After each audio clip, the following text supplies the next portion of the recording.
Los verdaderos villanos de Poppy Playtime no son aquellos que dan miedo, sino los que hacen el mal. Veamos quiénes son. ¡Let's go!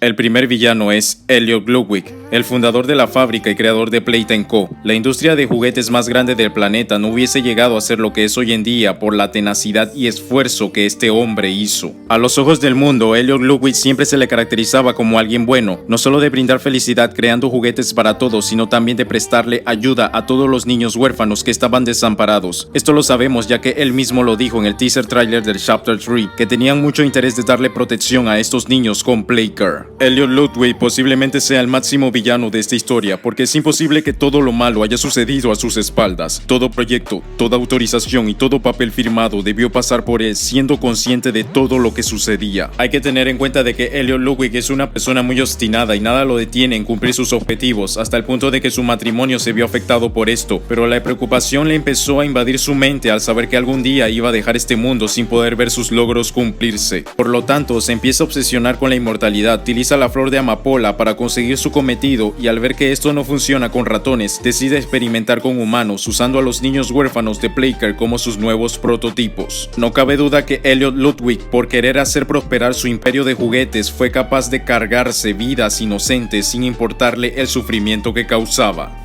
El segundo villano es Lightyear, el jefe de la innovación, que si no fuese porque Elliot existe, lo pondría como el villano principal por todo el mal que ha causado. Lightyear es la segunda persona más influyente de la compañía, y de lo que sabemos de él, es bastante inteligente y calculador. También se nos muestra con actitudes despectivas hacia los demás, siendo bastante grosero con sus empleados y tratándolos como inferiores. No le importa si sus trabajadores se encuentran en peligro constante por los monstruos que existen en la fábrica, ya que muchas veces cuando se le pregunta, finge desconocimiento al respecto, pero obviamente él lo sabe. Es una persona que sin piedad puede acabar con la vida de alguien si lo cree necesario. No le importa tampoco el sufrimiento de los niños con tal de que los proyectos sigan adelante, siendo un villano en toda regla, responsable de un sinnúmero de vidas perdidas bajo su mando. La tercera villana es Stella Greyburg Graver. Al principio que escuchábamos a Stella fue en una entrevista donde iba a ser reclutada para ser parte de la compañía. Stella definitivamente comparte los ideales de Elliot Ludwig de ser alguien muy tenaz en cumplir sus sueños, y tanto fue la motivación que terminó convirtiéndose en uno de los máximos representantes de Playtime Co. Sin embargo, no todo lo que brilla es oro, ya que ella fue cómplice de todo lo que estaba pasando con los niños y los horribles experimentos que estaban haciendo. Incluso teorizo que ella era la jefa de la Game Station, que se encargaba de supervisar a los niños para que completasen las 3 pruebas, ya que su voz se encuentra grabada en el panel de control principal de los juegos, y los trabajadores tenían que darle los reportes a Stella cuando terminasen. Todo lo malo que sucedía en la fábrica lo sabía, pero no le importó cuántos niños lloraban o la palmaban, porque tenía que cumplir su sueño, la cual era volver a sus tiempos cuando era más joven. Evidentemente es una villana que antepone motivos egoístas a costa de vidas inocentes.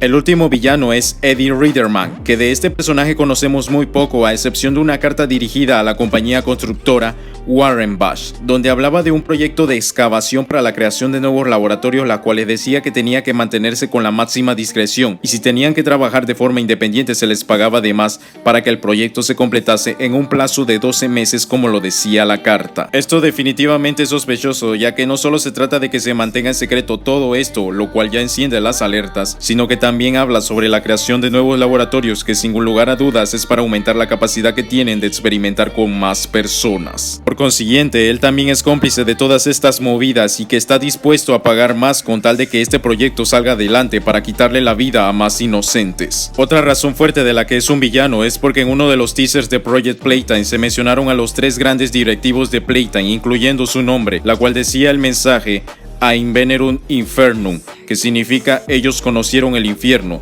y si ellos conocen el infierno es porque ellos son bienvenidos de estar allá por las atrocidades que estuvieron involucrados. Existe otro tobogán que pertenece a otro directivo de Playtime que es un misterio, sin embargo no sabemos casi nada de este personaje o si puede ser malo. El caso es que este directivo se mantiene oculto por el momento. A todo esto no consideres monstruos a Huggy Wuggy, Mommy Longlegs, el antagonista del Chapter 3 o incluso el experimento Mi 6. Ellos son solo víctimas que siguen sufriendo por la avaricia y poder de personas malvadas. Los verdaderos monstruos son ellos.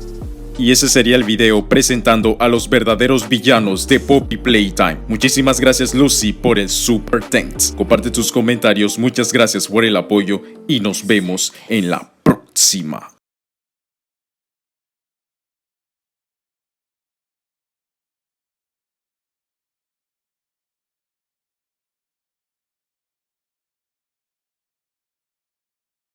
¿Cómo podría ser un monstruo alguien tan...